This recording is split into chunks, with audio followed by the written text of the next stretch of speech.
Hello, you beautiful people. Welcome back to Like Blizz video. Today it is time to go do our prediction video. Chat's over there. They're going to tell you how lovely I am. And we are going to predict what's coming out this Friday. So, without further ado, if we go straight into Scouts, you'll see that a bunch of stuff is running out on the 7th, which is great.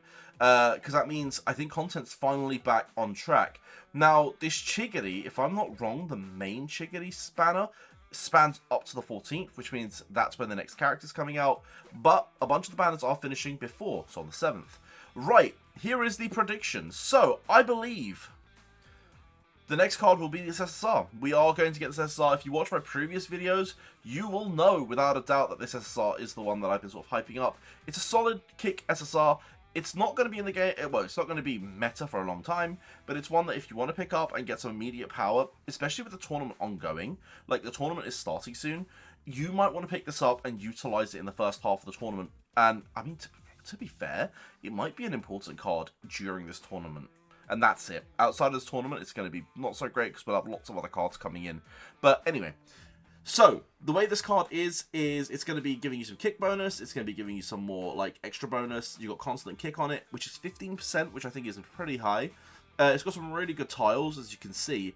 And when we go further down, you can actually have a look.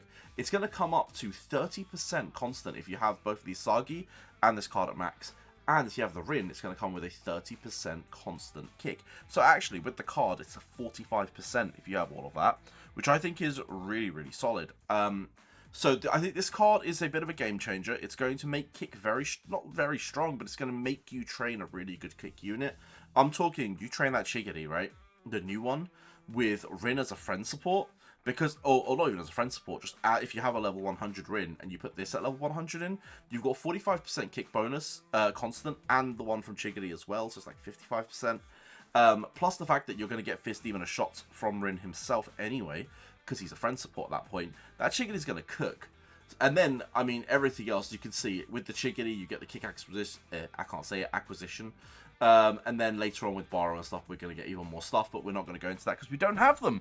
Guys, is this a good card to take if you want to train a really cool striker for the current tournament, you want to train a really cool Chiggity, this is the one. I mean, if you want to train a Rin V2 or a Shido as well, this is still a really, like, solid card. But remember, you're only really training one striker in most cases, so you sort of need to weigh that up. And later on, we are getting some really cool kick supports.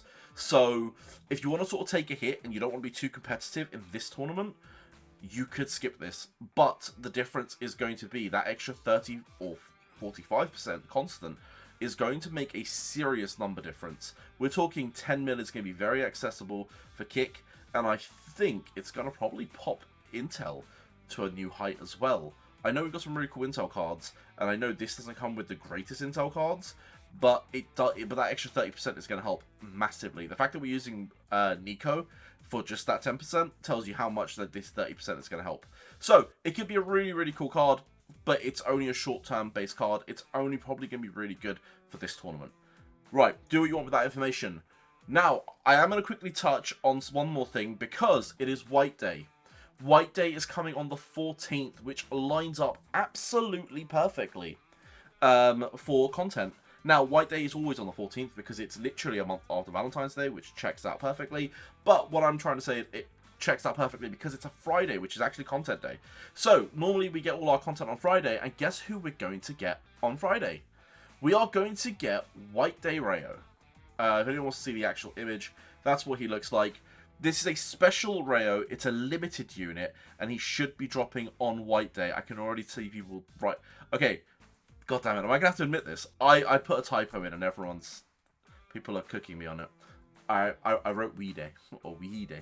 Anyway, so this Rayo is coming out, and he is really solid. He's the first limited unit to drop in this, like, span. We are about to get him, followed by Sakurasaki and Maid Borrow. So we've got 3 limited cards coming out back to back to back, which means we are going to be very tight on gems. I apologize, it's not really my call.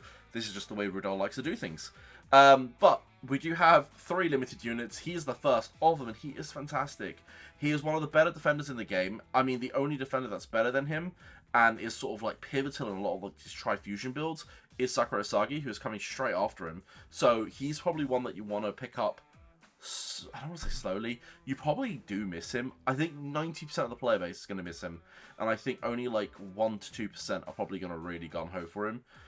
It's normal, and I think that's the right play. I think you need to max Sakurasagi, or at least grab a copy of Sakurasagi.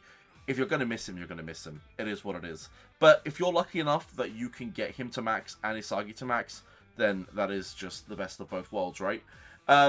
So he should be coming out for the White Day. He should be around for about a month. Most limited units are around for about a month. So that would be nice. It might be to the end of the month, which would actually suck a little, because having only, what, two and a half weeks to max a unit isn't always great, especially when it's limited. Unless they give us a crazy amount of summons. So he's going to come with some cool lecture rate. He actually comes with some amazing skills. Lots of shot block and lots of fantastic tiles. He actually makes technical training quite nice. He makes intel training really nice. So yeah, all in all, this is a fantastic card. I'm not going to talk too much about it, but if you want to save for it, this is coming out. And then, as I said, this Sakurasagi is coming out straight after that.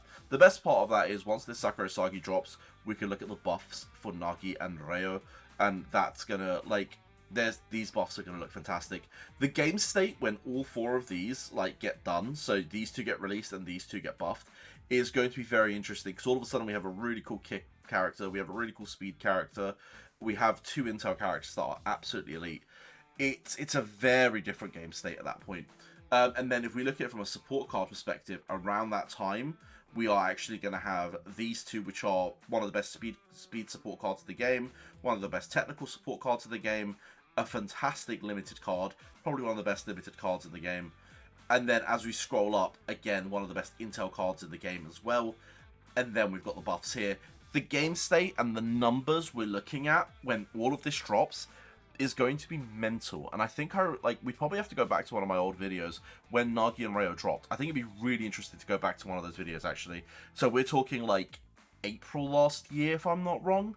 If we actually go back to April last year, I'm sure I have a video on the JP server with this, and it'd be so cool to have a look at what the stats are. Maybe we'll do this after this video, and we can see what those numbers were. But I'm going to say probably in the region of like 10, 20k per unit, easily. Probably more. It's K? I mean mil. Actually, I wonder if 30 mil is about right. But anyway, guys, I'm absolutely on a tangent. The SSR, as I said, it's free to play. Probably skip it. Competitive players, probably go for it. And Wales, I mean, you max everything anyway, because that's the reason why this game does so well. It's because there's so many of you spending so much money. So good on you. Right, and then, guys, save your gems. The 2 limited units are going to not be worth missing. So, yeah, boys, thank you for watching. I'll see you on the next one. Peace!